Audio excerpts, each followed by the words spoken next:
कैसे हो बच्चों? आज हम पढ़ेंगे क्लास 7 हिस्ट्री का second chapter new Kings and kingdoms, नए राजा और साम्राज्य। आज हम पार्ट 1 इस वीडियो का करेंगे। तो नए राजा और साम्राज्य से मतलब साफ स्पष्ट आता है कि इतिहास में बहुत सारे राजा हुए हैं, बहुत सारे उनके साम्राज्य में हैं, उन्हीं में से कुछ के बारे में पढ़ना है। ये हिस्ट्री का काफी छोटा और आसान लेसन है, क्योंकि हिस्ट्री में लेसन काफी बड़े होते हैं, लेकिन ये लेसन काफी छोटा है। तो इस लेसन में हमें पढ़ना है 7 से 12th सेंचुरी के बीच के, यानी कि 600 से 1100 साल के बीच। ये समय कुल बनता है 600 साल का। तो इसी के बारे में हम लोगों को पढ़ना है। इस दौरान बहुत सारे नए नए राजा बने, नए नए साम्राज्य बने, लेकिन 3 साम्राज्य सबसे ज्यादा फेमस हुए। वो थे चहमांस,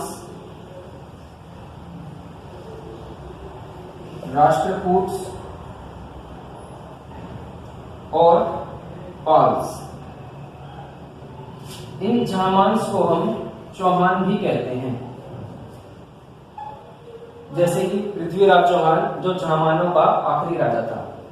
अब इन चौहानों का जो राज्य था वो आज के समय का दिल्ली था और इसके आसपास के काफी सारे क्षेत्र, जैसे कि राजस्थान, उत्तर प्रदेश, कुछ मध्य प्रदेश के भाग। राष्ट्रकूट आज के समय में महाराष्ट्र और कर्नाटक के क्षेत्र में फैले हुए थे। और पाल जो थे ये थे बंगाल और उड़ीसा में। ये 3 के बारे में हमें आज मुख्य रूप से पढ़ना है। अब इन 3 की खासियत ये थी कि इसमें से जो राष्ट्रकूट था ये शुरू में क्षत्रिय नहीं था। जो राष्ट्रकूट का शुरू करने वाला राजा था उसका नाम था दांती दुर्ग।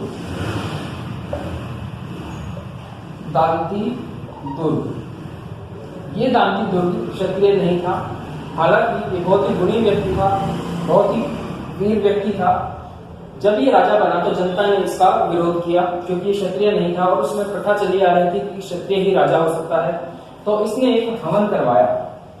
उस हवन का नाम था हिरण्यगर्भ। इस हिरण्यगर्भ में इसने अपने आप का पुनर्जन्म करवाया और अपने आप को क्षत्रिय रूप में घोषित किया। और इस तरह ये 3 राजा धीरे धीरे पूरे देश में फेमस हो गए।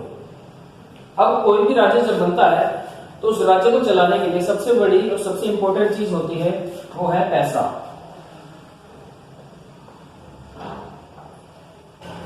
बिना पैसे के कोई भी राज्य देश नहीं चल सकता। तो ये पैसा किसी भी राज्य के पास आने का मुख्य सोर्स था रिवेन्यू, जिसको हम टैक्स भी बोलते हैं। अब इस टैक्स को कलेक्ट करना होता था, तो टैक्स को कलेक्ट करने का काम करते थे सामंत। सामंत किसी भी राज्य की रीढ़ की हड्डी होते थे, जिनके बिना कोई भी राज्य नहीं चल सकता था, जिनके बिना टैक्स कलेक्ट नहीं हो सकता था। अब क्योंकि राज्य नए बने थे तो उन्होंने इन्हीं सामंतों को अलग अलग उपाधियां दी। जैसे सामंत है, जो सामंत से बड़ा होगा उसे कहते थे महासामंत।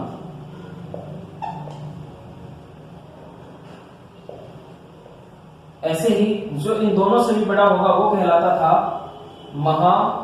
महामंडलेश्वर। इतना ही नहीं, जो राजा थे वो भी अपने आप को उपाधियां दिया करते थे। जैसे कि कुछ राजा अपने आप को महाराजा विराज बोलते थे,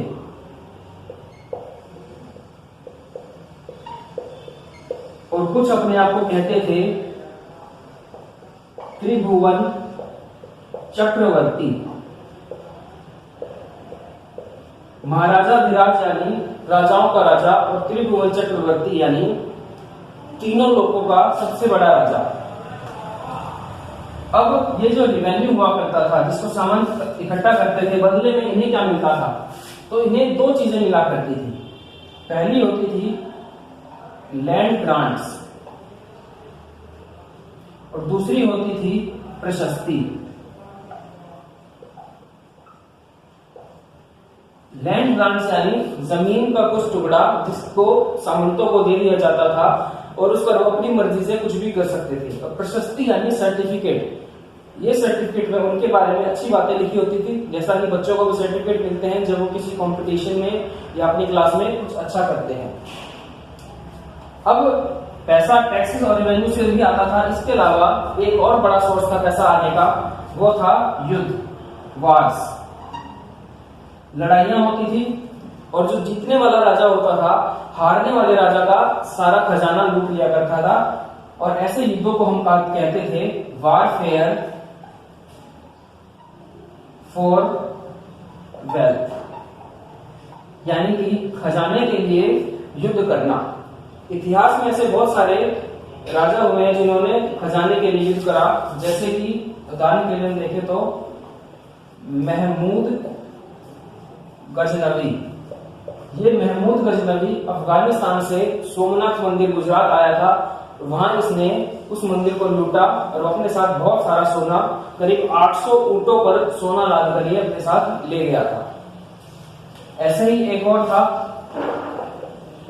मोहम्मद गोरी, ये भी अफगानिस्तान से आया था और पृथ्वीराज चौहान से इसकी लड़ाई हुई थी और ये भी लूटने के लिए ही भारत आया था।